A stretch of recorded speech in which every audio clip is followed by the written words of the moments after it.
Halo, selamat siang menjelang sore semuanya. Selamat siang, Ibu.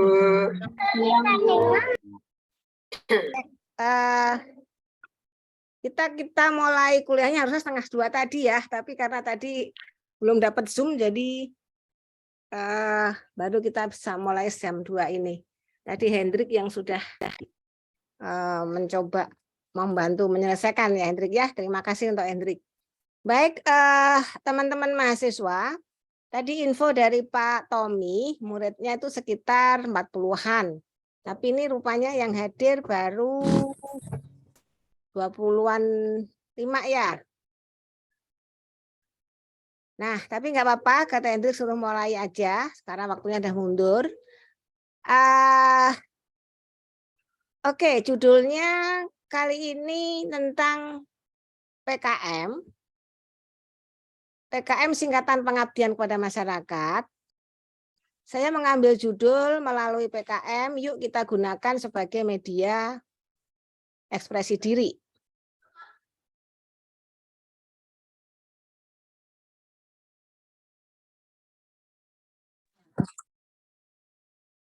Oke.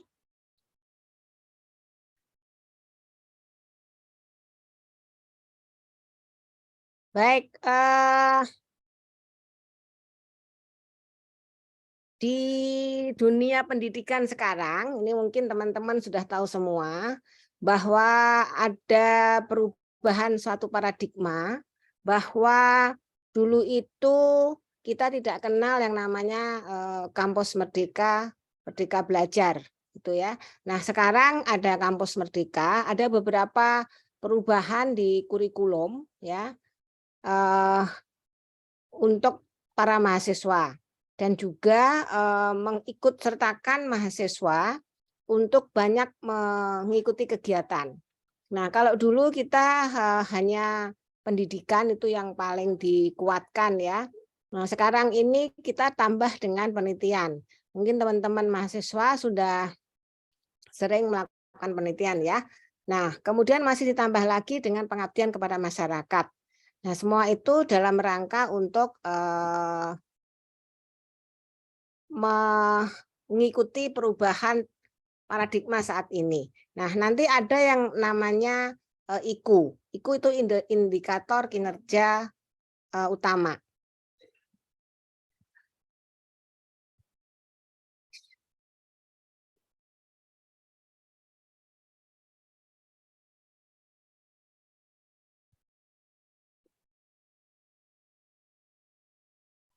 Oke, nah di dalam indikator kinerja utama itu ada 8.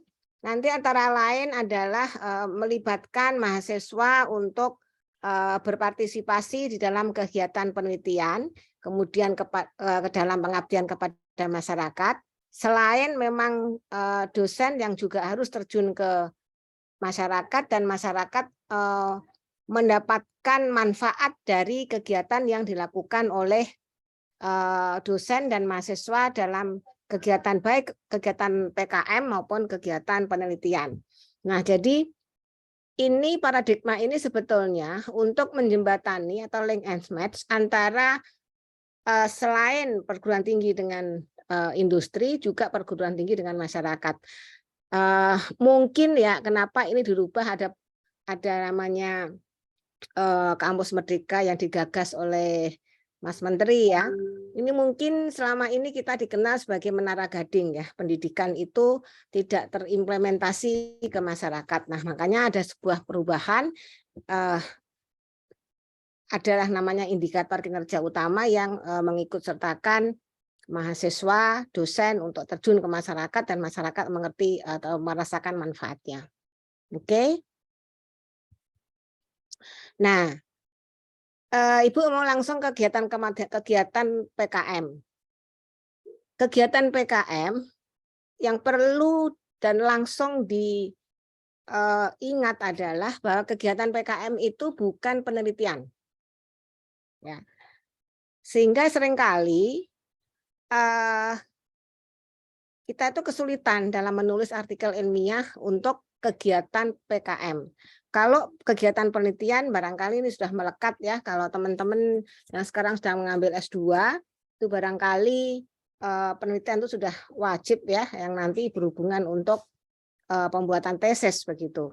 Nah, tapi karena ada satu mata kuliah yang di tempat teman-teman semua itu mata kuliah adalah publikasi dan pengabdian kepada masyarakat, mau nggak mau teman-teman ini harus melaksanakan pengabdian kepada masyarakat. Nah, perlu diingat tadi sekali lagi bahwa PKM bukan penelitian. Nah, bagaimana nanti menulis artikel PKM yang bukan artikel penelitian, nanti Ibu akan jelaskan selanjutnya. Nah, yang jelas kalau kita mengadakan penelitian, kita tidak perlu mitra.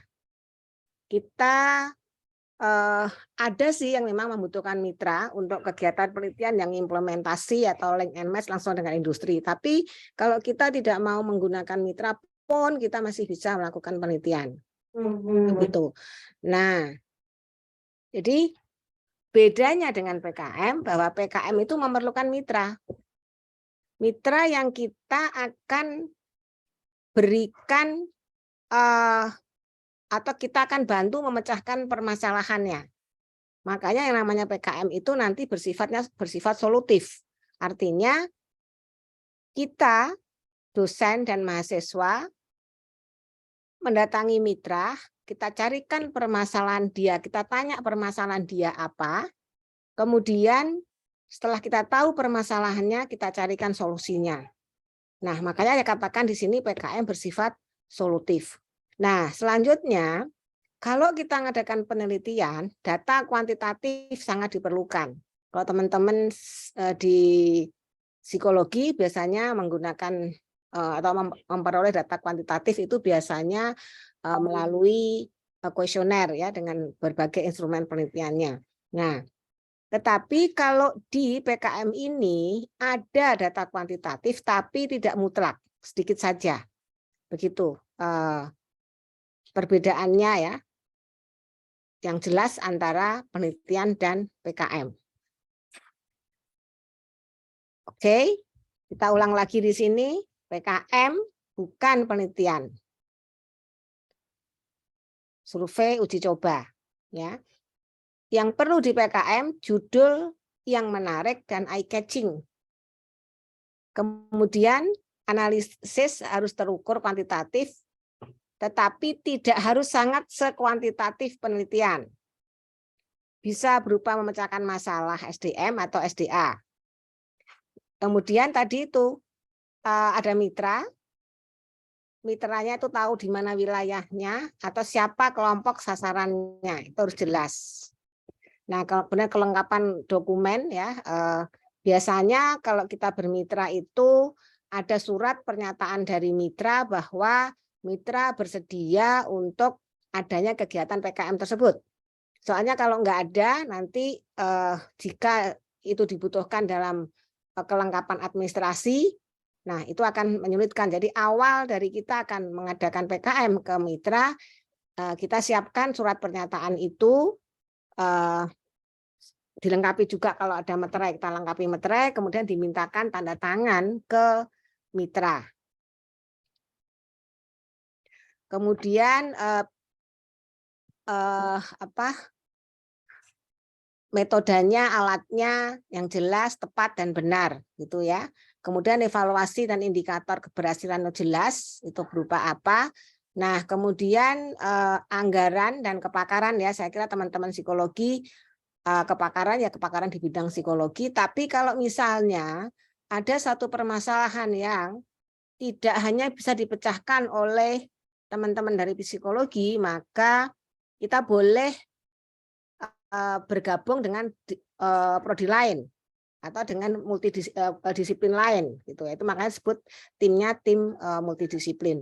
Nah, untuk anggaran saya kurang tahu teman-teman di psikologi ini ketika mengadakan PKM apakah anggarannya itu di apa ya?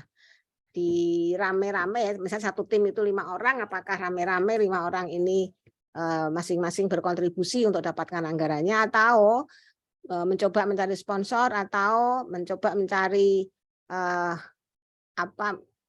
kebetulan mitra yang yang tidak harus membutuhkan banyak biaya, atau mitranya mungkin yang bersedia biayain tapi dia akan mendapatkan manfaat yang lain. Nah, banyak cara yang untuk mendapatkan anggaran. Nah, kemudian ada keterlibatan mahasiswa, ini penting karena masalah ikut tadi.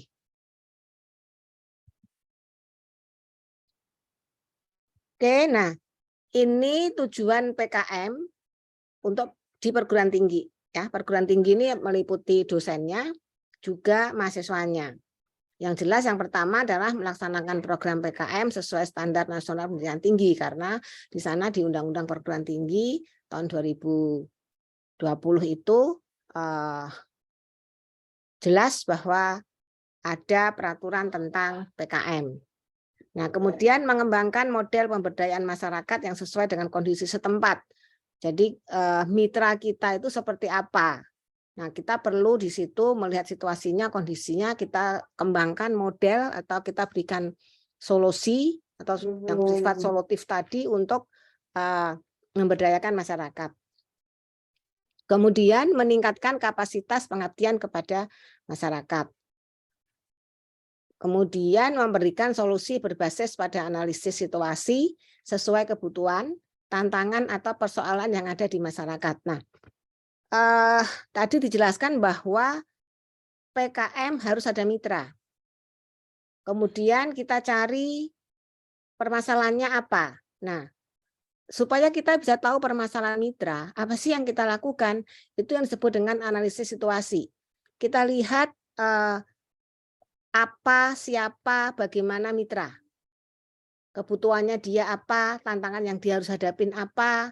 Nah, berdasarkan itu nanti kita bisa tahu permasalahannya mereka apa, si mitra itu apa.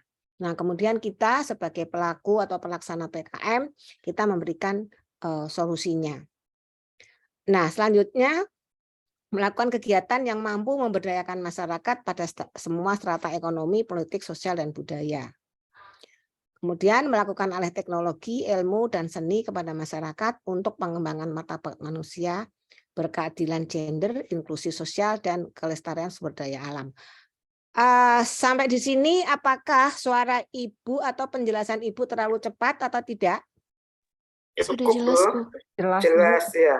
Oke, baik. Teman-teman kalau mau langsung bertanya boleh ya. Misalnya apa gitu langsung mau tanya Bu gitu nggak apa-apa. Atau nanti kalau sudah selesai baru bertanya juga silahkan. Saya welcome aja dalam situasi mana yang paling nyaman buat teman-teman semua. Oke, nah lucu nih ada judulnya revolusi pengabdian gitu ya. Jadi nggak hanya ada revolusi industri, tidak hanya gitu ya, tetapi ini revolusi pengabdian. Nah, revolusi pengabdian ini mengikuti perkembangan revolusi industri, di mana ada industri 1.0, industri 2.0, 3.0, 4.0, 5.0 dan seterusnya. Ya. Nah, pada saat industri 1.0 masih memakai mechanization, ya. Pengabdiannya itu seperti apa? Dia biasanya eksplorasi permasalahan. Nah, pada industri 2.0 itu dia sudah mulai memanfaatkan teknologi. Kemudian pada industri 3.0 sudah mulai digitalisasi. Ini sudah mulai orang mengaplikasikan iptek. Nah, pada industri 4.0 sudah mulai smart ya, model-model smart, smartization. Itu penerapan iptek, produksi inovasi dan pemanfaatan digital. Nah, kemudian pada society 5.0 masyarakat pengguna inovasi digital. Jadi di 4.0 5.0 ini masih bisa saling back to back gitu ya.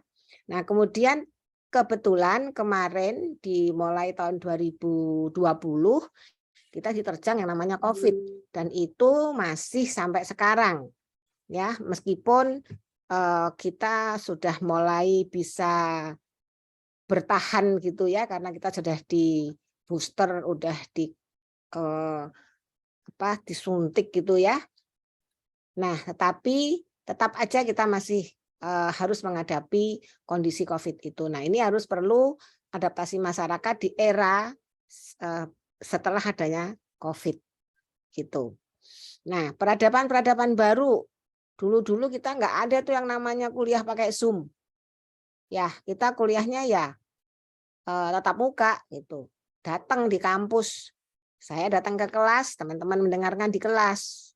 Nah, tapi justru malah ada COVID kemarin, itu paradigma ini jadi bisa berubah. Karena kebutuhan di lapangan seperti apa, kan kita tidak boleh berhenti. Istilahnya, apapun yang ada, kehidupan harus tetap berjalan. Nah, disitulah orang mulai berpikir mengembangkan kemampuannya, mengembangkan teknologinya, dan sebagainya. Maka muncullah yang namanya ada Google Meet, ada MS Team, ada Zoom, dan lain sebagainya. Nah, itu ternyata sekarang banyak membantu untuk berbagai kegiatan yang kita tidak bisa lakukan secara luring. Nah, dan kelebihannya lagi, ini juga tidak membatasi gerak atau langkah kita mau kemana. Jadi misalnya keterbatasan biaya kita mau PKM atau kita mengambil data penelitian, kita bisa melalui Zoom antar kota, antar mana-mana begitu ya. Baik. Nah, ini ada berbagai judul atau gagasan untuk proposal yang kreatif. Nah, banyak judul ini, kemudian ada yang di kotak. Yang di kotak itu apa? Nah, ini yang disesuaikan dengan yang saat ini kalau kita mau lakukan. Begitu. Meskipun memang masih ada belanja online juga saat ini masih baru, tetapi balance work life play, kemudian kota sehat dan hijau, kemudian kota digital, kemudian kota yang lebih lokal gitu ya. Ini sekarang ini justru malah kota lebih dilokalkan begitu ya. Nah, kemudian ditambah menguatnya peran inovasi. Nah, ini menjadi gagasan-gagasan yang sekarang ini memang sangat-sangat dibutuhkan pada kondisi saat ini. Oke, nah ini kembali ke PKM tadi gitu ya. Misalnya kita punya masalah umum apa misalnya, bisa bahan baku, bisa produksi, kualitas, kuantitas dan sebagainya, kemasan, limbah dan sebagainya. Nah, kemudian yang kita prioritaskan bisa legalitas, limbah. Nah, ini butuh kepakaran, butuh iptek, bisa pakar macam-macam, ya. Nah, kemudian solusinya bagaimana? Kalau solusi barang berhubungan dengan legalitas seperti apa? Kalau kita misalnya berhubungan dengan limbah seperti apa? Nah, nanti di sini kurang masuk ya yang berhubungan dengan psikologi. Nah, barangkali ke kualitas barangkali ya, atau SDM gitu, yang berhubungan dengan psikolog. Nah, nanti solusinya apa? Begitu. Nah, yang penting bahwa di dalam kita menganalisis situasi sehingga ketemu permasalahan, ya. Kondisi saat itu istilahnya diberikan kondisi M seperti ini, biru gitu saja, ya.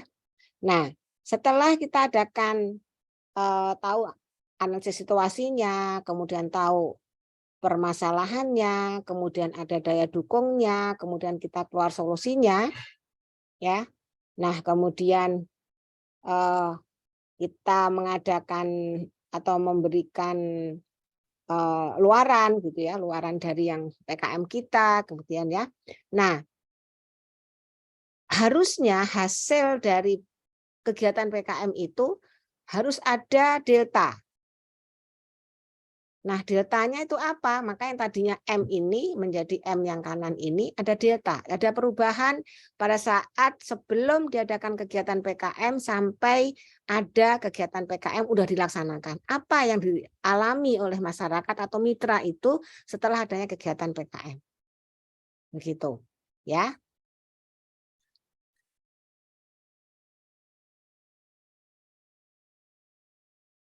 Nah, ini kembali ke judul seperti apa sih? Nah, kalau kita berhubungan dengan proposal ya kita mesti punya judul. Nah, judulnya tadi sudah sedikit dijelaskan eye catching. Judul yang eye catching gimana gitu. Nah, tadi ada yang beberapa yang dicontohkan gitu ya. dalam hubungan dengan pergeseran era new normal gitu. Nah, ini adalah hal-hal seperti ini. Nah, karena saya background-nya adalah teknik elektro, saya dari Fakultas Teknik. Nah, saya pasti hubungannya kalau Balan work life play kayaknya kurang pas. Kota sehat, kota hijau masih mungkin. Nah, tapi kalau kota digital, nah ini bisa. Gitu. Ya. Nah, jadi kalau teman-teman mungkin bangkitnya kesepian dan depresi, nah ini mungkin cocok buat teman-teman dari psikologi gitu ya, seperti apa untuk membuat judul-judul yang kreatif. Oke. Nah, di sini juga ada gangguan emosi. Bagaimana kelola waktu, ini masih bisa masuk ke psikologi.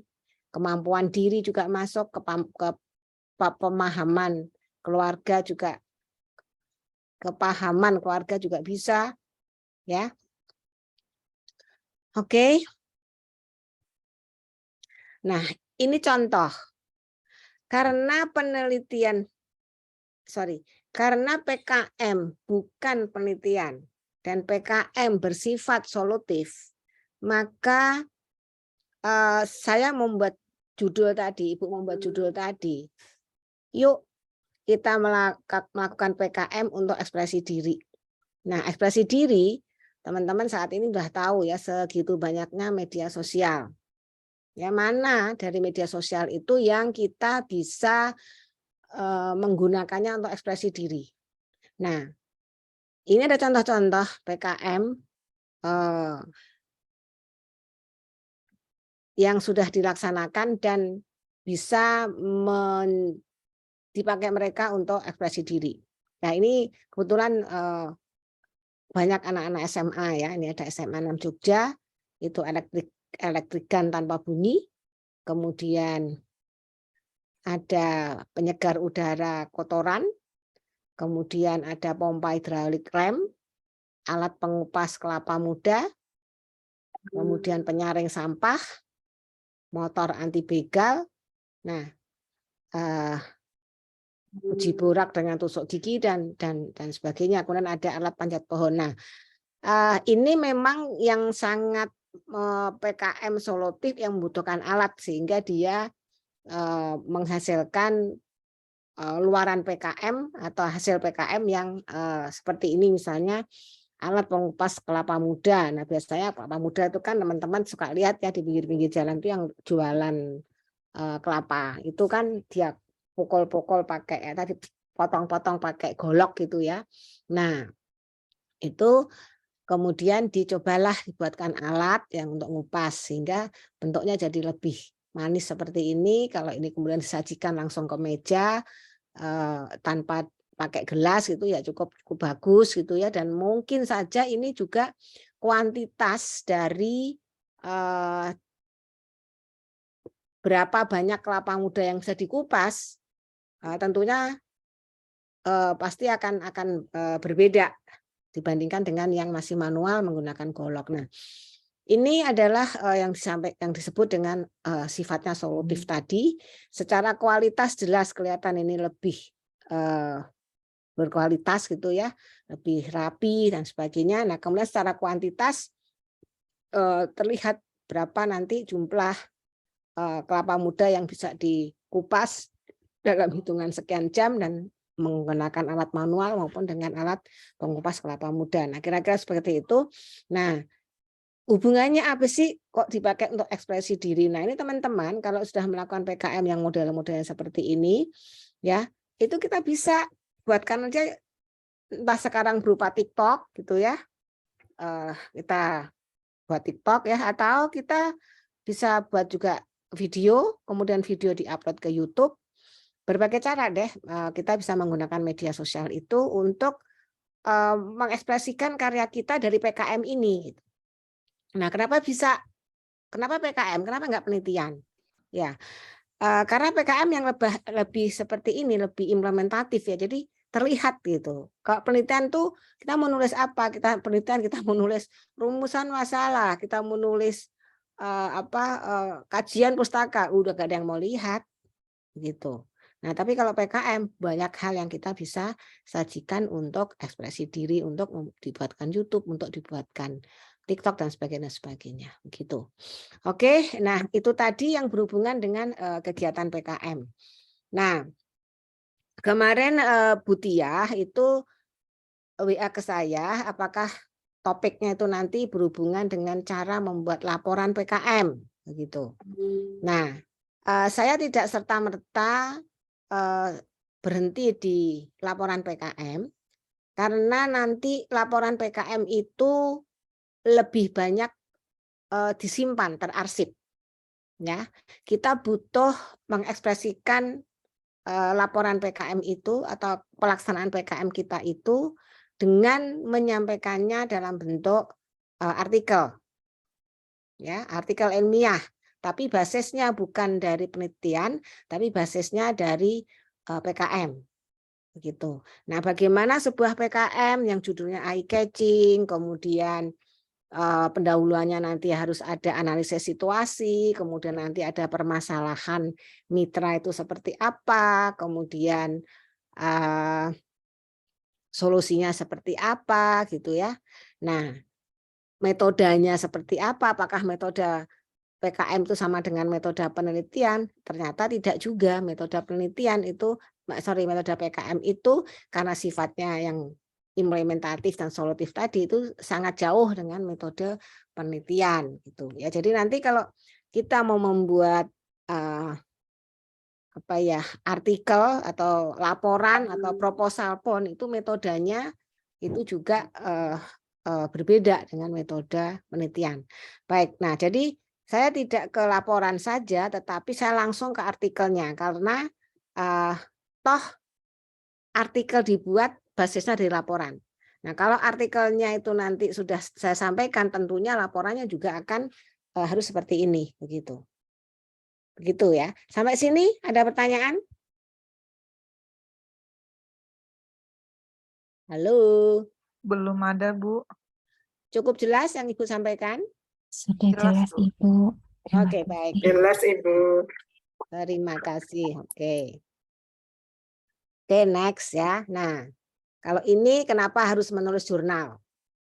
Ya, ini tentunya mungkin dari awal-awal kuliah, mata kuliah yang diampu oleh Bu Tia itu mungkin sudah disampaikan ya. Kenapa harus menulis jurnal gitu ya? Nah, yang pertama diseminasi hasil kegiatan pengabdian PKM. Kemudian berkontribusi pada perkembangan ilmu. Kemudian meningkatkan prestis penulis, meningkatkan networking, personal satisfaction, kemudian award atau kredit kalau buat saya gitu ya, dosen itu pasti ada angka kredit bagi sebuah PKM. Kalau teman-teman nanti tidak bekerja di bidang akademis, mungkin award atau kredit ini tidak terlalu diperlukan gitu ya. Tapi bagi kami yang bergerak di bidang akademisi, kredit itu sangat diperlukan karena itu dihitung. Jadi dosen itu sekarang kalau kita dulu tangannya 2 gitu ya, sekarang tangan 2 harus sudah dikembangkan menjadi tangannya lebih dari 7 kali ya. Jadi pendidikan, ngajar iya, penelitian iya, PKM iya, kemudian buat ini, buat itu, nanti ada borang iya, dan seterusnya. Banyak sekali ya.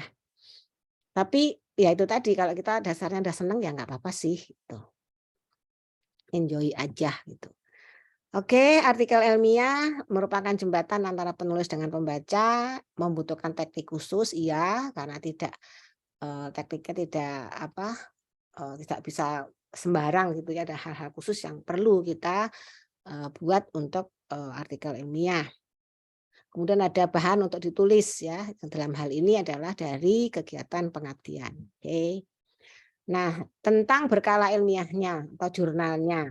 Itu seperti apa? Setiap jurnal pasti mempunyai aturan sendiri atau yang disebut istilahnya gaya selingkung.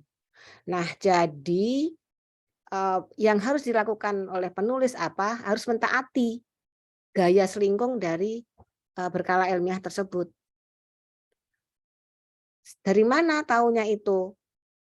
Ketika kita sudah mencari atau menggoogling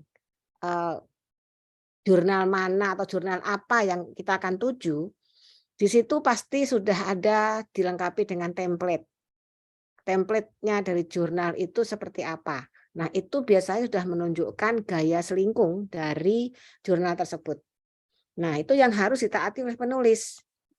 Nah, juga di dalam template itu biasanya juga ada panduan-panduan penulisannya. Nah, itu juga harus baca dengan teliti. Misal, penggunaan format penulisan referensi misalnya. Ada yang pakai, kalau saya bidang elektrikal saya pakai IEEE style. Kalau teman-teman dari psikologi atau humaniora biasanya pakai IPS style. Tapi juga ada yang Vancouver style, macam-macam. Ya, nah itu harus diikuti. Jadi kita tidak mau sendiri. Misalnya saya kebetulan saya biasanya pakai IEEE style. Terus saya menulis bahan PKM yang kebetulan ada berhubungan dengan humaniora misalnya. Di sana dimintanya IPS style. Saya ngotot pakai IEEE style, nggak akan diterima. Gitu ya, pasti nanti atau minimal disarankan untuk mengubah format tersebut gitu. Nah, itu yang menjadi perhatian bagi teman-teman semuanya jika ingin submit artikel kita ke suatu berkala ilmiah atau jurnal. Oke. Nah, ini tahapannya. Membaca petunjuk penulisan, oke. Pencarian salah satu contoh artikel. Jadi misalnya kita mau masukkan jurnal psikologi apa, Dek, namanya, Dek?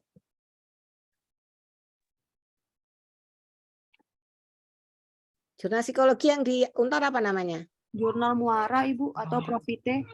Profite, ya, Kak. Jurnal Muara itu yang mengeluarkannya bukan bukan psikologi. Muara itu dari LPPM, Lembaga Penelitian dan Pengabdian kepada Masyarakat. Di sana ada Muara Humaniora, ada Muara Bisnis, ada Muara Teknologi. Nah, biasanya teman-teman memang nulisnya di Muara Humaniora yang kebetulan ketua redaksinya adalah dipegang oleh Bu Tia sama anggotanya Bu Siska ya, Bu Francisca. Nah, kalau yang di Profite itu yang di psikologi memang yang mengeluarkan oleh psikologi, kalau nggak salah yang pegang itu kalau nggak Bu Monik, Bu Naomi, saya kurang tahu persis. Atau Bu siapa ya? Saya kok jadi lupa. Bu Riana mungkin ya. Oke. Nah, kita misalnya, saya mau masukkan ke Profite. Kita cari di websitenya, kita cari template-nya. Nah, kemudian kita cari contoh penulisan orang teman-teman yang sudah pada menulis seperti apa. Perhatikan itu. Oh, seperti ini, oh seperti itu. Nah, itu akan memberikan referensi buat kita juga. Itu. Ya, kemudian itulah yang harus petunjuk-petunjuk itu yang harus kita ikuti gitu. Nah, selanjutnya kalau sudah ya kita menyiapkan naskahnya sesuai dengan format yang diminta dari template tersebut tuh. Kemudian kita mengirimkan mensubmit naskah tersebut melalui OJS ya. Sekarang memang sistemnya sudah OJS, Open Journal System. Oke. Nah, strukturnya judul, oke. Penulis ya, afiliasi institusi penulis, menulis koresponden atau penulis affiliation itu atau penulis itu harus ditulis lengkap ya. Kemudian abstrak sama, kemudian kata kunci, keyword, kemudian pendahuluan, kemudian metode, kemudian hasil dan pembahasan, kemudian simpulan, ucapan terima kasih, daftar pustaka. Nah, kalau kita lihat sepintas ini struktur artikel ilmiah. Nah, ini terlihat bahwa struktur artikel ilmiah ini antara penelitian dan PKM sama. Ya, kalau penelitian judul ya ada, minta penulis ya ada, abstrak ya sama, kata kunci iya, pendahuluan iya, metode harus, hasil dan pembahasan wajib, simpulan wajib, ucapan terima kasih wajib, daftar mustaka wajib dan harus. Nah, itu gimana? Nah, tapi nanti isinya baru terlihat berbeda. Nah, di mana perbedaannya? Nanti kita pelan-pelan kita lihat ya. Baik, judul. Bagian pertama yang dibaca. Ya, semua artikel kita pasti baca judulnya dulu, baru kita pindah ke yang lain. Nah, maka dia harus singkat, padat, menarik, menggambarkan isi. singkat padat menarik, atau disebutnya eye catching. Kemudian khas untuk menarik minat membaca, untuk membaca ya. Kemudian sebaiknya tidak lebih dari 12 kata. Kalau saya sih 14 kata masih oke, 15 kata oke. Saya suka ngitungnya gini. Asal membacanya setarikan nafas. Jadi kalau kita sekali narik nafas bisa baca begini misalnya ya. Bisa ditulis setelah naskah selesai karena harus menggambarkan isi. Jika judul panjang bisa dibuat subjudul. Nah, ini kan setarikan nafas nih. Coba hitung berapa kata ini. 1, 2, 3, 4, 5, 6, 7, 8, 9, 10, 11, 12, 13, 14, 15 tuh. Ya, saya suka begitu aja. Jadi kalau terlalu panjang itu ya tadi itu menjadi tidak menarik gitu ya, kurang menarik karena orang susah untuk memahami kalimat yang panjang. Dari judul aja udah nggak bisa dipahami, orang kan bingung nanti. Pasti tidak tertarik untuk melihat isi gitu. Oke. Yang harus dihindari judul yang panjang, singkatan juga nggak boleh ya. Kita misalnya kita melakukan apa-apa blah-blah di PT apa gitu, perguruan tinggi kita tulis PT itu tidak dibolehkan ya, singkatan tidak boleh. Kemudian kata-kata umum seperti penelaahan, studi, pengaruh, hubungan, survei, kajian itu juga harus dihindari untuk judul. Oke, trik penulisan judul, menonjolkan kata kunci. Jadi kita punya kata kunci itu yang biasanya tuh 3 sampai 5, tapi ada yang mengatakan 5 sampai 6, ya oke lah, 5 dah cukup lah saya kira gitu ya. Nah, kata kunci itu perlu ditonjolkan di dalam judul kita. Kenapa? Itu memudahkan penelusuran pustaka. Ya, jadi menempatkan kata kunci yang paling penting dan khas di awal judul. Kemudian tujuannya untuk apa? Memudahkan pelayanan penelusuran pustaka atau literatur scanning service yang seringkali menggunakan sistem kata kunci. Penulis, nama penulis tidak disingkat, ya. Jadi kalau saya Endah Setianingsih ya jangan ditulis menjadi Setianingsih S, Endah S itu juga jangan ya. Anggap aja nama kita Endah Setianingsih. Begitu. Kemudian afiliasi institusi penulis harus ditulisnya program studi ya, bukan staf pengajar. Kalau dosen kan suka ada nulis staf pengajar elektro gitu, jangan. Jadi program studi, kalau saya program studi teknik elektro, program studi psikologi gitu ya. Kemudian urutan penulis berdasarkan kesepakatan. Nah, ini dia. Ini kadang-kadang menimbulkan permasalahan dan keributan setelah artikelnya keluar. Nah, jadi kalau memang teman-teman tuh membuat proposal PKM-nya, kemudian pelaksanaan PKM-nya dan seterusnya itu bentuknya tim, tentunya lebih dari 1 orang, bisa 2-3 orang dan seterusnya. Nah, siapakah yang penulis pertama dan siapakah yang selanjutnya itu perlu kesepakatan. Kenapa? Karena kalau di akademisi ya saya sebagai dosen, penulis pertama tuh poinnya besar, kreditnya besar 60%. Sedangkan penulis kedua dan seterusnya poinnya cuma 40%. Jadi kalau penulis itu terdiri dari 3 orang, penulis pertama dapat 60% dari nilai kredit tulisan itu. Sedangkan yang 2 orang sisanya adalah 40% dibagi 2. Tinggal 20%, 20%. Ya kalau penulisnya cuma 3, kalau penulisnya 5, berarti 40% dibagi 4. Karena kan ketuanya 1, penulis pertama 1, penulis selanjutnya 2, 3, 4, 5. Gitu.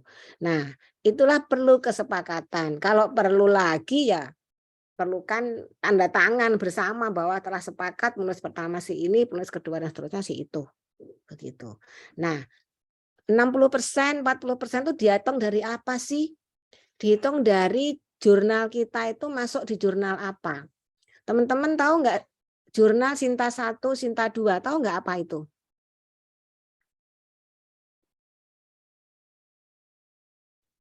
Kualitas jurnalnya, Ibu.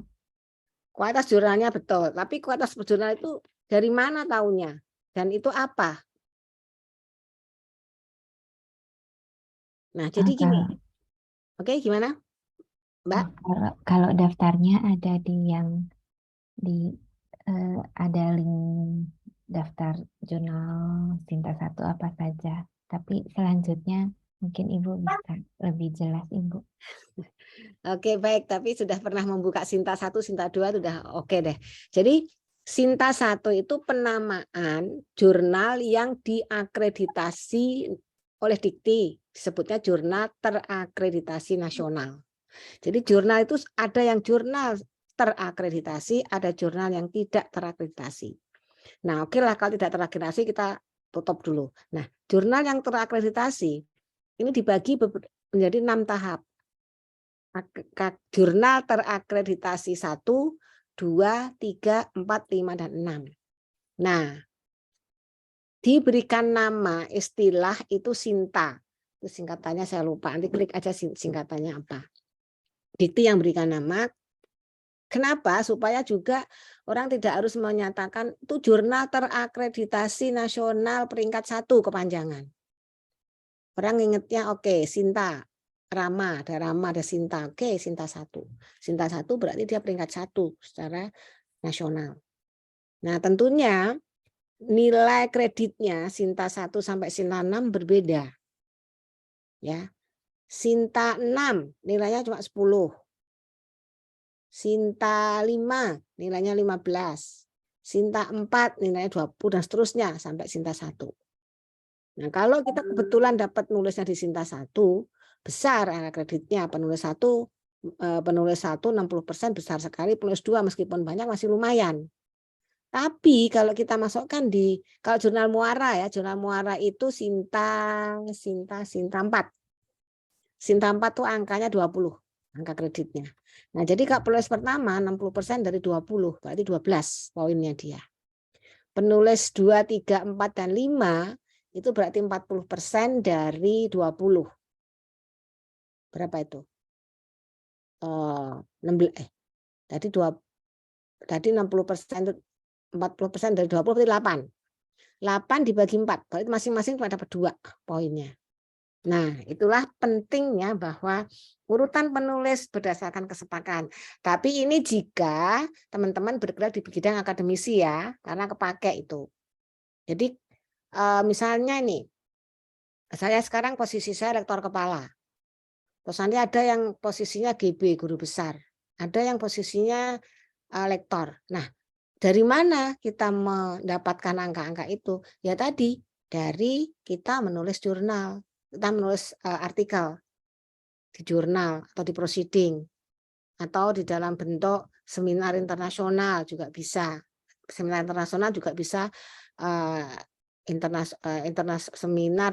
seminar internasional atau seminar nasional juga bisa. Jurnal pun juga gitu. Kalau di Indonesia Sinta 1 sampai 6. Nah, kalau jurnal internasional itu enggak Sinta sebutannya Q. Q1, Q2, Q3, Q4. Tentunya makin tinggi Q-nya makin susah kita masuk ke sana. Itu namanya Scopus 1, Scopus 2 dan seterusnya. Ya, tapi kalau kita bisa sampai mencapai Sinta 2 itu mungkin kepuasannya luar biasa ya. Mungkin saya sebut mungkin kenapa? Karena Ibu sendiri belum pernah dapat Sinta 2. Paling Ibu dapat Sinta 3. Q3, Scopus 3 untuk internasional begitu. Nah, tapi itu tantangan luar biasa kalau bisa masuk di Scopus Q1 atau Scopus Q2 secara internasional. Demikian juga kalau kita bisa nulis di Sinta 2, Sinta 1 ya itu sungguh hebat juga karena makin tinggi Sintanya makin tinggi tantangannya begitu ya. Baik, kemudian saya nyambung ke diberi tanda untuk corresponding author. Jadi nanti misalnya penulis pertama itu tidak serta-merta dia sebagai corresponding author. Jadi boleh corresponding authornya adalah yang penulis kedua. Bahkan penulis terakhir pun juga boleh. Itu tadi tergantung kesepakatan ya. Nah, tapi perlu ditulis di sana kalau siapa yang menjadi corresponding author, maka alamat emailnya harus ditulis apa gitu ya. Kemudian penulis dari institusi berbeda diberi angka berbeda. Oke. Penulis korespondensi tidak selalu penulis pertama, udah bertanggung jawab atas semua korespondensi serta perbaikan yang menyangkut artikel tersebut. Biasanya yang menulis jurnal atau yang lebih ahli untuk menjawab pertanyaan dari pembaca. Nah, siapa yang Bagi penulis pertama belum tentu paling ahli. Kadang-kadang juga bisa aja untuk memberikan kehormatan. Nah, tapi ya sayang banget ya untuk memberikan kehormatan. Tapi kalau nanti nilainya jadi ya nggak kepake bagi yang diberi kehormatan kan sayang gitu ya. Ternyata dia udah guru besar udah nggak butuh lagi angka kredit gitu. Seperti itu ya. Mungkin lebih dibutuhkan bagi yang masih harus naik misalnya dari lektor, naik lektor kepala dan seterusnya gitu. Ya. Oke, jadi kesepakatan itu perlu untuk penulis pertama, penulis kedua, penulis korespondensi, dan sebagainya. Nah, abstrak. Abstrak isinya harus introduction, method, result, dan discussion. Ya, memuat secara singkat latar belakangnya gimana, metodenya gimana, hasilnya gimana, simpulan atau kesimpulannya gimana, tapi semua singkat ya. Kemudian generalisasi dari hasil kegiatan jika ada. Nah, ditulis dalam satu paragraf, tidak boleh 2 paragraf, apalagi 3 paragraf.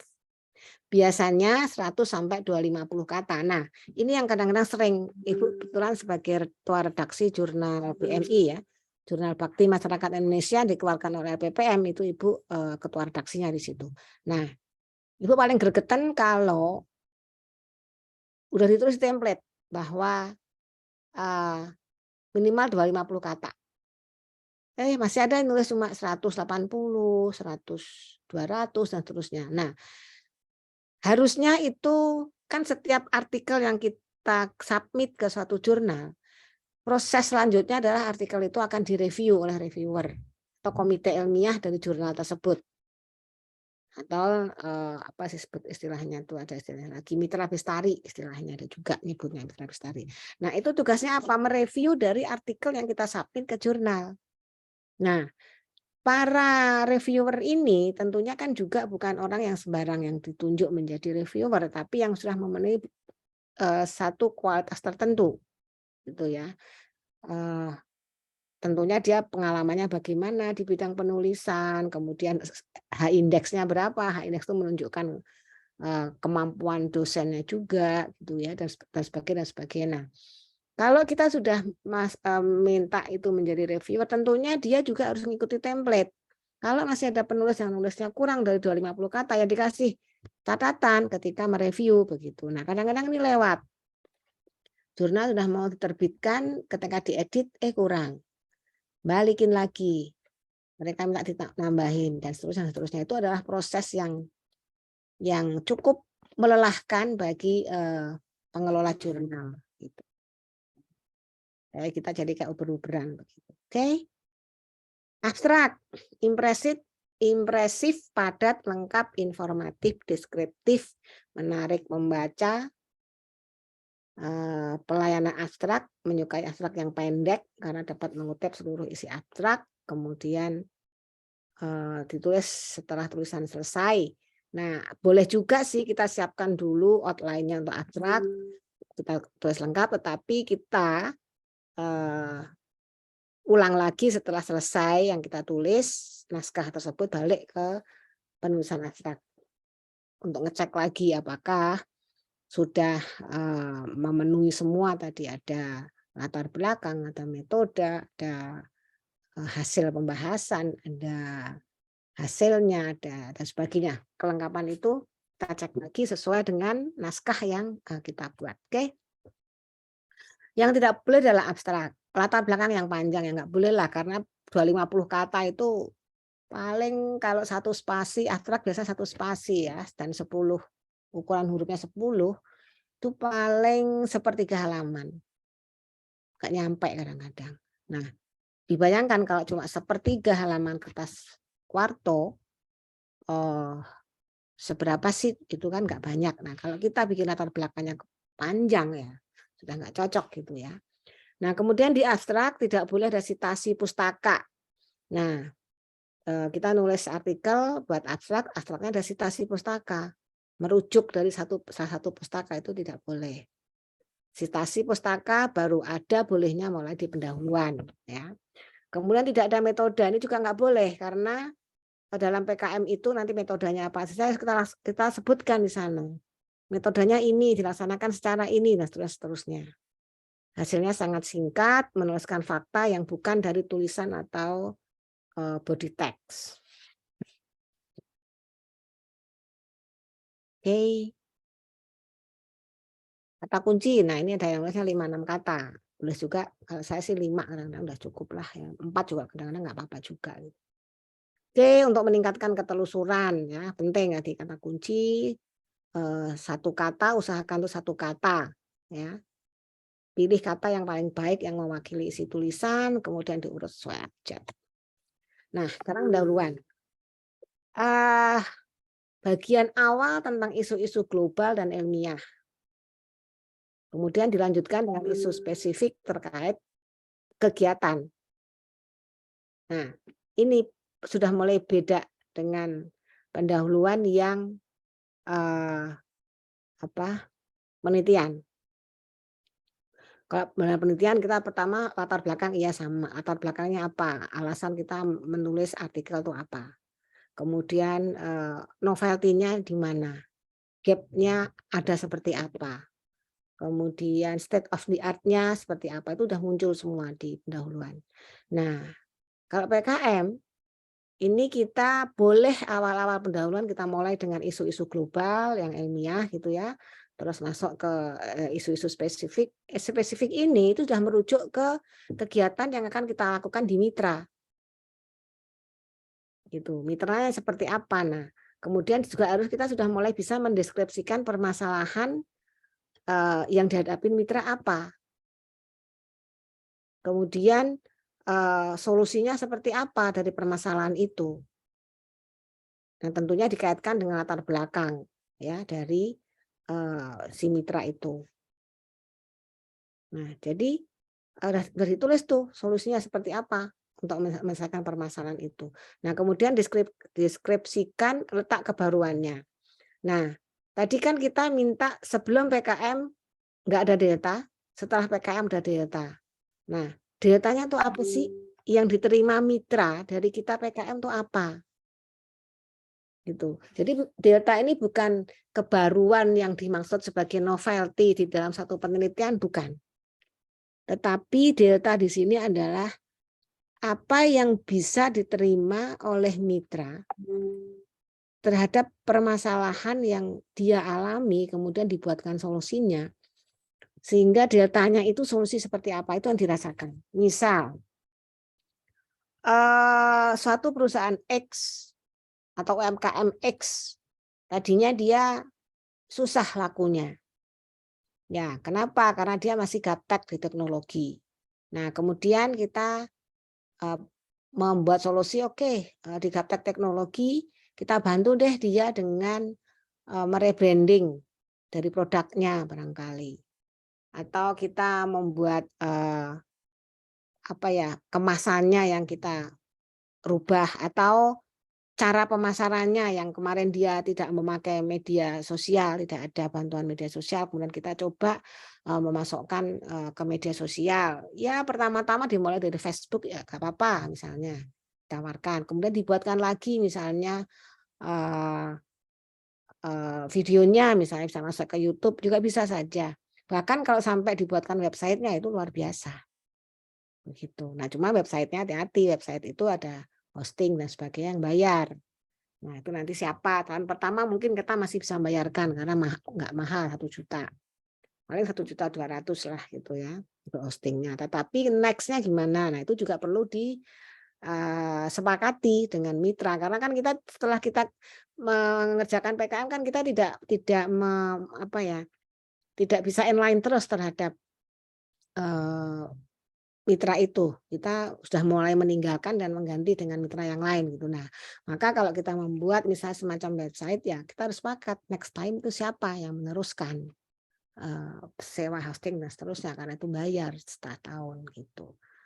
Seperti itu teman-teman. Jadi yang disebut dengan letak kebaruan itu adalah seperti itu ya, atau kebaruan dari teknologi atau pendekatan yang digunakan untuk menyelesaikan permasalahan. Oke. Nah, perlu diingat bahwa pendahuluan itu bukan tinjauan pustaka. Ya, meskipun nanti di sana tetap ada state of the art-nya, jadi kayak gap-nya itu seperti apa atau deltanya tadi seperti apa. Nah, kemudian Perumusan masalah. Kalau memang di penelitian ada kan rumusan masalah penelitian. Nah, di sini yang dimaksudkan perumusan masalah itu bukan seperti yang di penelitian, tetapi permasalahannya dia, mitra itu apa. Nah, itu harus secara tersirat tertulis di pendahuluan itu. Nah, terus kemudian pokok pikiran penulis dituliskan dan tujuan kegiatan. Kita mau apa dari kegiatan yang kita lakukan itu tujuannya gitu. Oke, track untuk artikel dari PPM, dari PKM, isu-isu terkini. Kita carikan pustaka jurnal-jurnal primer. Pendahuluan didukung landasan teori ilmiah. Nah, ini perlu kita mengadakan sitasi dari pustaka dari jurnal. Jurnal yang bagus, jurnal yang mana? Jurnal pustaka primer. Tadi kita carikan aja. Kita kan udah tahu sinta sekian. Nanti di website dari jurnal tersebut akan ditunjukkan itu sinta berapa. Biasanya sertifikat dari sinta yang diperoleh dari jurnal tersebut itu ditayangkan, diupload di jurnal tersebut. Jadi misalnya tadi kan ada yang menyebutkan jurnal Muara Humaniora misalnya gitu. Nah, itu kalau kita klik di websitenya jurnal Muara Humaniora, itu nanti kita lihat di sana ada sertifikat Sinta 4 yang ditampilkan di sana gitu. Nah, kalau Profite saya kurang tahu ya itu sudah terakreditasi atau belum ya Profite yang sama Bu Riana, saya kurang mengikuti ya. Oke. Tuliskan permasalahan dari yang bersifat global, jangan langsung fokus ya, baru langsung ke yang fokus yang memang permasalahan mitra. Nah, harus ada sitasi di pendahuluan. Ya, karena apa? Karena nanti sitasi dari pendahuluan ini kan bisa kita pakai sebagai referensi atau pembanding dari kita dalam membuat solusi.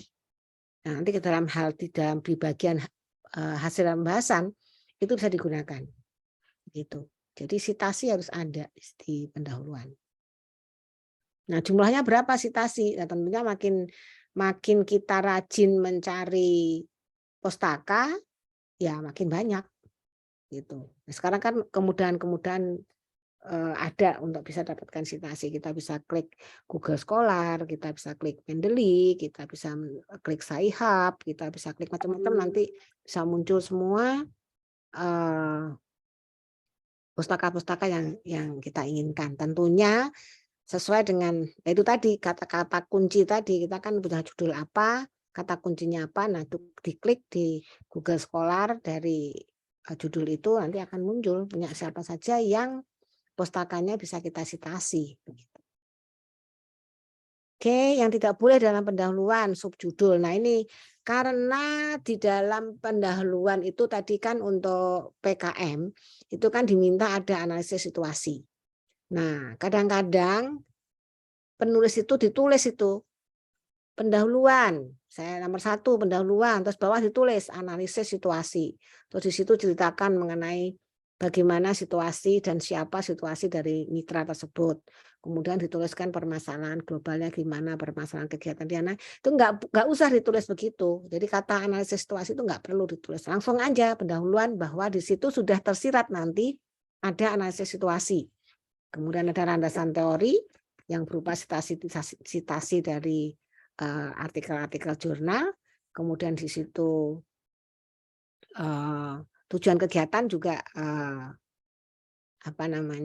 jangan ditulis tujuan kegiatan (2), nah, jangan begitu. Manfaat kegiatan juga jangan begitu ya. Rumus-rumus dimasukkan, ini kan bukan penelitian, mau rumus apa di PKM gitu ya. Bahkan ini ada yang tidak membolehkan nih. Ini saya ambil dari bukunya Bu Teti ya, dari Bu Teti itu di Erlangga. Beliau menyatakan ilustrasi atau gambar dan tabel tidak boleh ada di pendahuluan. Tetapi kalau menurut Bu Okit, nah Okit itu juga ada yang saya sitasi untuk pembahasan ini. Kalau Bu Okit memperbolehkan gambar. Nah, tapi gambar itu gambar apa? Gambar yang bisa menunjukkan atau tabel yang bisa menunjukkan atau grafik yang bisa menunjukkan kondisi awal dari si mitra. Gitu. Misalnya si mitra UMKM X penjualan dalam rentang setahun sekian sekian sekian. Bisa. Bisa lagi keterbacaan di media sosial. Misal dia menggunakan media sosial, keterbacaannya ternyata nggak bagus, cuma sekian dalam rentang waktu 1 bulan atau 1 tahun misalnya, itu boleh. Nah, setelah kita lakukan PKM, pelaksanaan PKM, kemudian ada kenaikan. Nah, itu bisa dipakai untuk referensi secara kuantitatif. Ini loh kenaikannya, ini loh perbedaan atau gap yang diterima oleh mitra setelah ada PKM. Nah, jadi ada yang membolehkan, ada yang enggak. Artinya di sini kalau gambarnya gambar yang hanya misalnya foto gedung gitu ya buat apa gitu. Apalagi ada yang malah kadang-kadang itu saya juga pengen ketawa aja sih kalau pas mereview itu ya. Nanti ada gambar peta gitu ya, peta lokasi dari mitra itu buat apa? Nggak perlu. Tuh. Nah, jadi gambar-gambar tapi yang gambar kayak merujuk betul, dipakai betul untuk referensi kita dalam pembahasan no problem ditulis di sana begitu. Diletakkan di pendahuluan maksudnya. Oke. Ada pertanyaan sampai sini, teman-teman? Halo. Halo. Ya, Ibu. Cukup jelas, Ibu, ya. Oke, baiklah. Soalnya gak ada pertanyaan, skuter saya ini tidur atau mendengarkan. Ini pada yang open cam nggak ini? Open cam nggak? Iya, Bu. Open cam, oke, baik. Tentunya kalau teman-teman S2 ini berarti teman-teman sudah pada kerja semua ya? Iya, Ibu. Kebanyakan, Bu. Artinya tidak menghadapi anak S1 gitu yang mungkin lebih rumit dikit gitu ya. Kalau S2 kan kalau udah kerja memang butuh untuk mencari tambahan ilmu untuk meningkatkan kualitas gitu ya.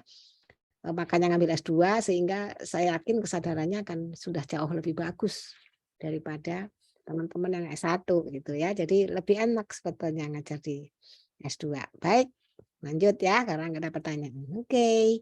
Nah, sekarang metode. Metode menguraikan teknik atau cara menyelesaikan tantangan. Bukan lagi proses penelitian ya. Persoalan atau kebutuhan pokok yang menjadi target kegiatan atau kesepakatan bersama. Kesepakatan bersama dengan siapa? Kesepakatan bersama dengan mitra. Oke. Dapat dipilih salah satu metode atau kombinasi 2 atau beberapa metode berikut.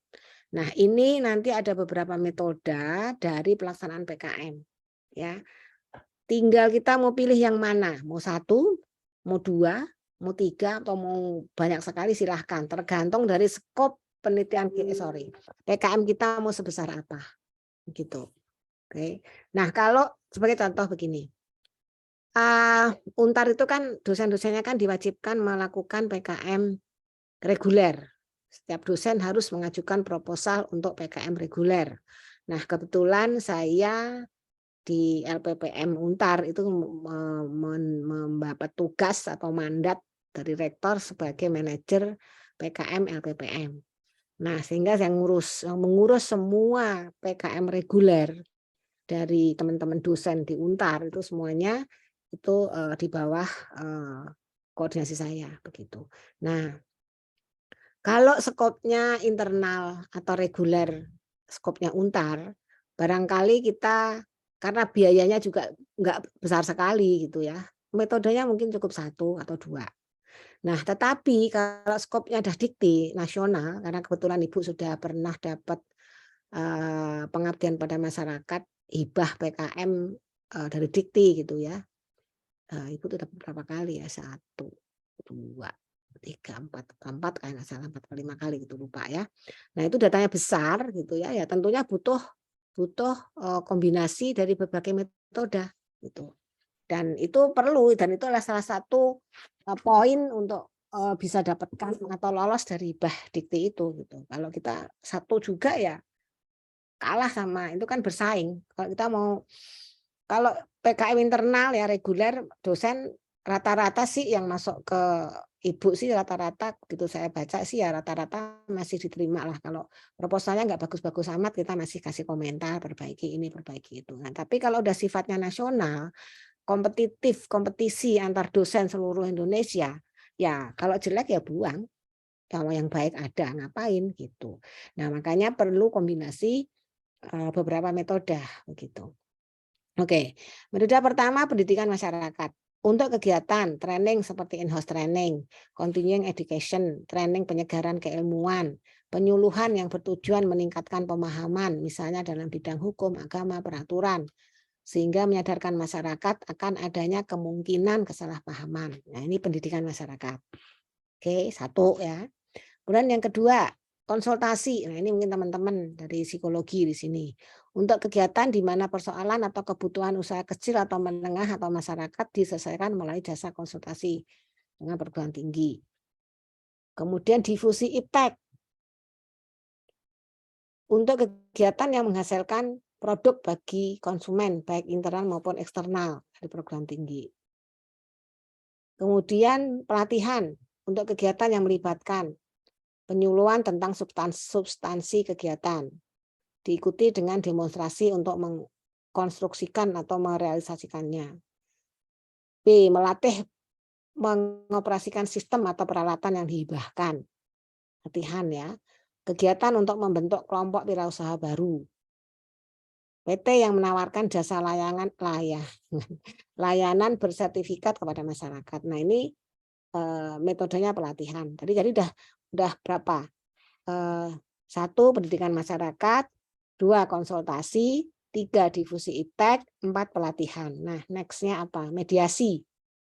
Untuk kegiatan pelaksanaan PPM, ada orang yang ada nulisnya PPM dan PKM ya. PPM itu pengabdian pada masyarakat, sama aja, pengabdian kepada masyarakat.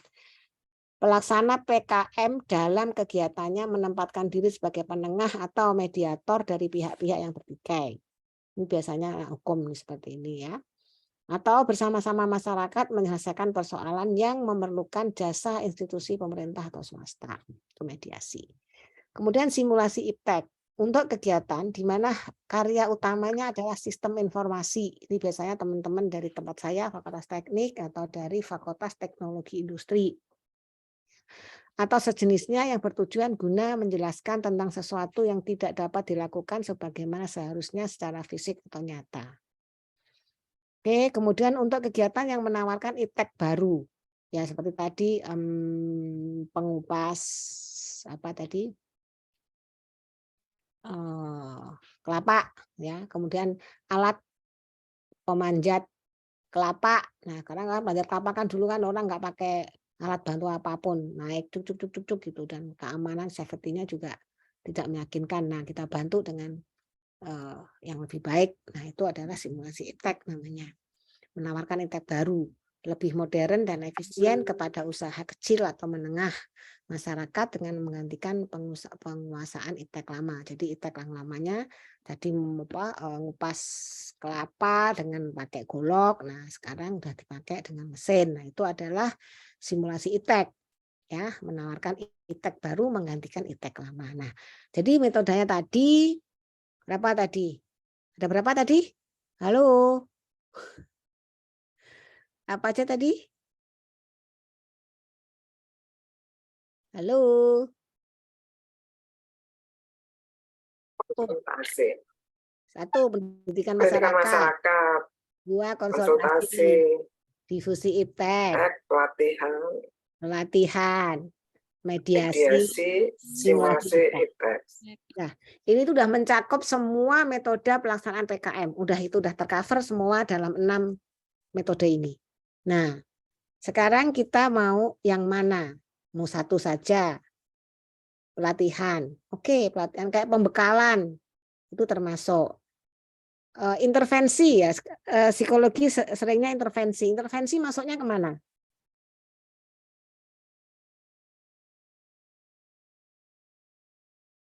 Betul nggak teman-teman di psikologi seringnya PKM-nya bentuknya, atau mungkin penelitian juga bisa intervensi. Karena saya itu sering tandem penelitian maupun PKM dengan Bu Siska. Bu Francisca Iriani Rosmala Dewi. Sering banget saya. Nah, Bu Siska biasanya sekarang saya barusan ini tahun 2022 ini saya sama Bu Siska lolos juga peneliti PKM bersama nasional, ketuanya Bu Titin itu dari arsitek, kemudian Bu Siska dari psikologi, saya dari elektro. Loh kok bisa? Nah sekarang kan pertanyaannya gitu, kok bisa Bu 3 prodi yang jauh-jauh begitu, elektro sama psikologi kayak kan nggak nyambung gitu ya. Tapi itu lolos buktinya. Kenapa? Karena memang saling menunjang. Itu tentang gini, judulnya adalah PKM Pengembangan Destinasi Wisata Desa Giri Tengah. Giri Tengah itu di Magelang, dekat Borobudur. Nah, kenapa Giri Tengah? Karena Giri Tengah itu sebagai penopang kegiatan di Borobudur. Jadi kalau orang habis dari Borobudur maunya itu jangan sampai habis dari Borobudur terus balik ke Jogja gitu atau balik ke Solo gitu, sayang gitu. Nah jadi desa-desa sekitar Giri Tengah itu di up gitu ya, di upgrade gitu sedemikian sehingga memperpanjang masa tinggal dari masa tinggal dari wisatawan di Borobudur ya. Sekarang Bapak Ibu bisa lihat sekarang Borobudur udah keren. Nanti Bapak Ibu lihat deh Giri Tengah. Datanglah ke Giri Tengah itu karya-karya dari antara lain ada karya-karya dari saya Bu Siska dan Bu Titin itu. Itu PKM tahun 2022 ini. Barusan selesai 30 November kemarin. Barusan kita melek-melek sampai jam 1 malam menyelesaikan itu. Kayak gitu ya. Nah, apa yang dikerjakan Bu Titin, apa yang dikerjakan Bu Siska, apa yang dikerjakan saya sebagai seorang elektro gitu ya. Nah, Bu Titin arsitek jelas. Dia adakan pemetaan.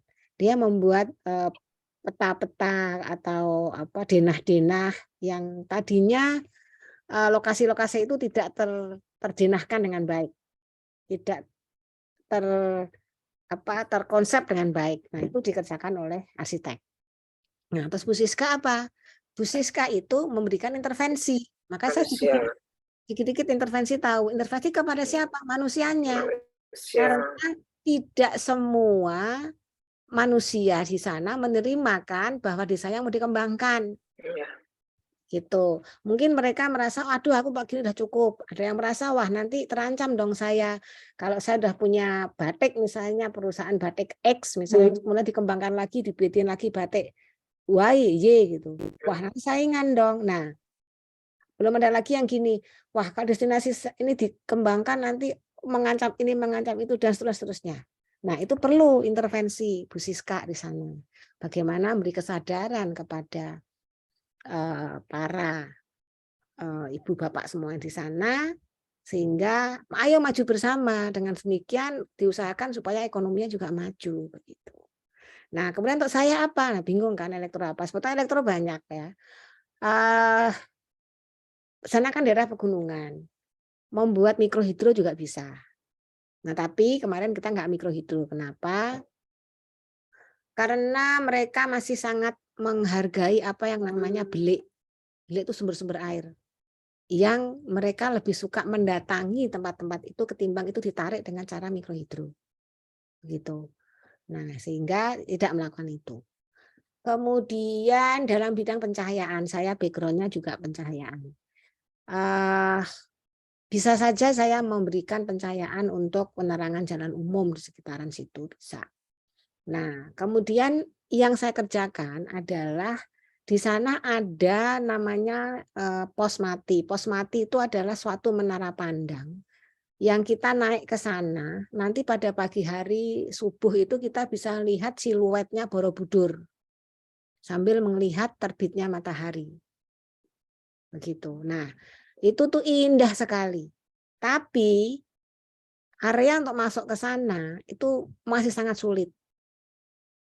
Ada tangga sih, tapi ya gelap-gelap gitu. Padahal kalau kita mau naik ke sana kan harus masih gelap supaya bisa dapat sunrise-nya pagi gitu kan. Nah, disitulah peran elektro masuk. Oke, kita memberikan pencahayaan untuk area-area itu supaya membantu wisatawan nanti menikmati panorama indahnya matahari terbit pada pagi hari sambil disapu dengan udara segar matahari, begitu. Dan di bawahnya itu ada musola sehingga persis setelah sholat subuh bagi yang beragama Muslim tinggal naik tangga, tangganya juga sudah mulai diperbaiki, di situ dipasang lampu, di daerah yang dekat itu juga dipasang lampu. Nah, kemudian lampu itu kita kasih timer aja, elektro gitu, bikin timer gitu kan ya bisa lah gitu ya, kasih timer. Oke, kita mati nanti sekitar begitu matahari terbit, matikan, nggak berfungsi gitu, sehingga ada hemat energi karena pasokan daya untuk area situ juga kurang, sehingga saya harus meminimalkan penggunaan daya. Nah, itu berbagai metode yang dicoba dari kegiatan-kegiatan pelaksanaan PKM dari multidisiplin gitu. Seperti itu. Nah, ini bertiga saya dengan Bu Siska dan Bu Titin dari arsitek. Nah, saya pernah juga Bu Siska dan satu lagi dari teknologi industri pernah berhubungan dengan perilaku hemat energi dari PNS pegawai negeri sipil terhadap karyawan swasta. Bagaimana mereka berperilaku ketika mereka diminta semuanya hemat energi dalam rangka mensupport pemerintah penggunaan pemanfaatan energi yang tepat. Nah, itu kelihatan nanti. Oh, kalau swasta benar-benar karena dia dapat duit karena usaha mereka gitu kan. Nah, kalau pemerintah kan enggak pakai negeri sipil. Pokoknya mereka akan dapat duit selalu dari APBD, dari proposal-proposal diajukan maka dapat. Nah, ternyata kelihatan di sana kesadaran berperilaku hemat energi beda jauh. Begitu. Nah, itu Siska yang ngerjakan itu. Nah, itu teman-teman semuanya. Jadi itu metode-metode yang kita bisa multidisiplinkan atau kita mau kerjakan sendiri gitu. Oke? Mau 1, 2, 3, 4, 5 monggo silahkan. Hanya pelatihan saja nggak apa-apa. Pendampingan, pelatihan, intervensi saja nggak apa-apa. Itu tergantung skop. Oke? Oke, kemudian deskripsikan kalau kita punya bahan-bahan yang digunakan dalam kegiatan, itu jika ada deskripsikan.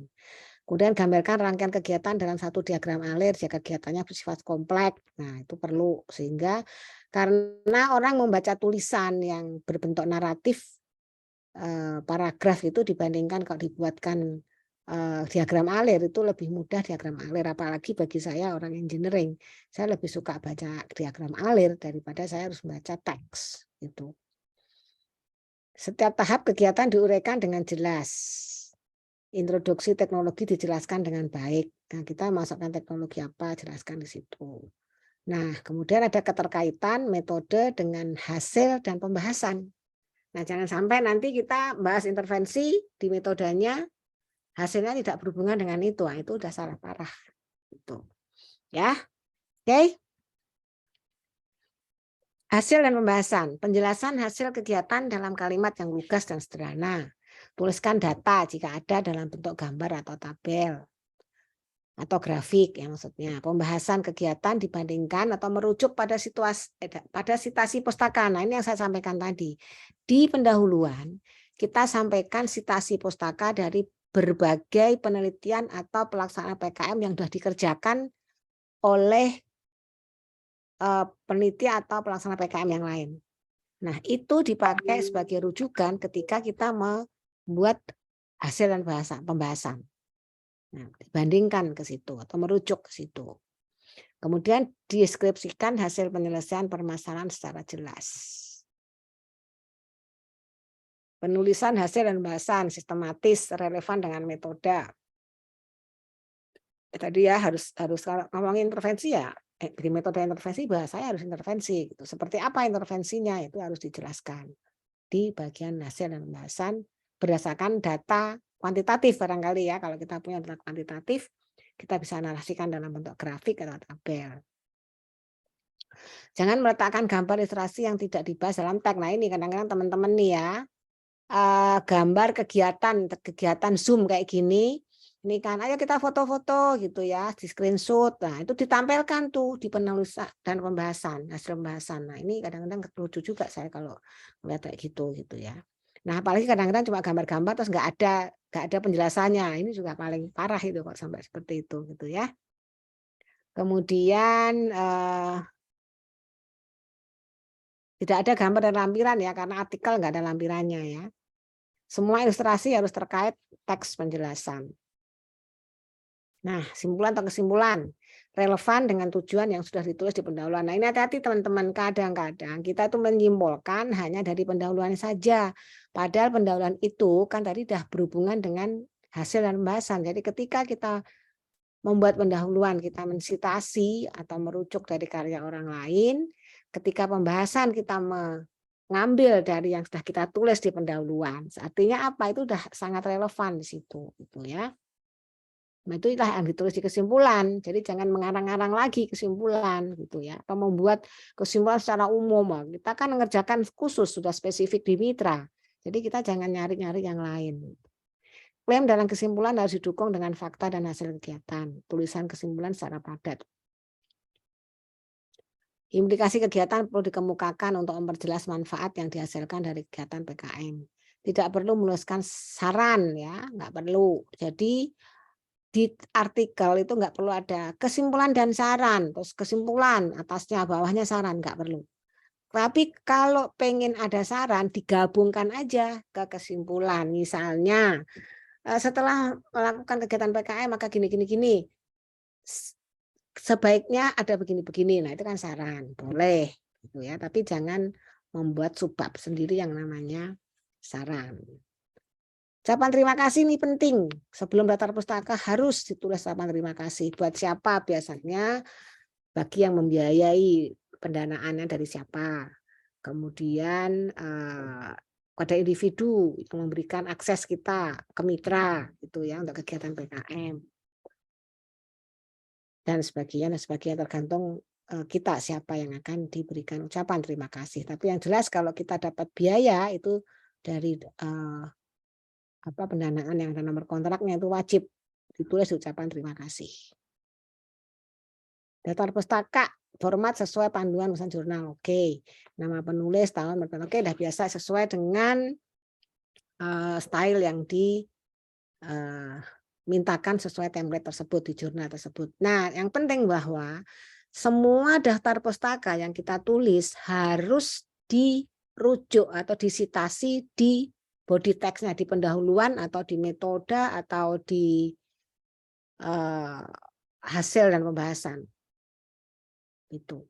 Jadi nggak boleh kita nulis daftar pustaka, terus asal nulis tapi nggak disitasi, nggak boleh. Atau sebaliknya, kadang-kadang kita mensitasi punya si A, si B, nggak ditulis di daftar pustaka. Nah, ini sering banget nih menjumpai kayak gini ketika editing.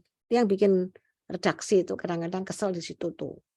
Nggak dicek dulu tuh. Kalau kita daftar pustakanya 10, maka di sana harus mensitasi 10 di bab-bab sebelumnya gitu.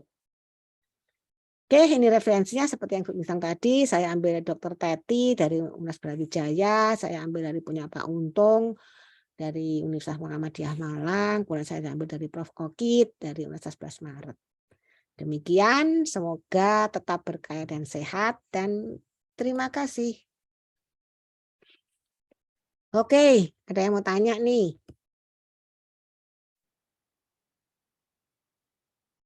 Udah mau jam 4. Halo, yang nggak mau bertanya malu sesat di jalan loh. Kan kita punya pepatah, malu bertanya, sesat di jalan, kan gitu. Ya teman-teman, siapa yang bertanya?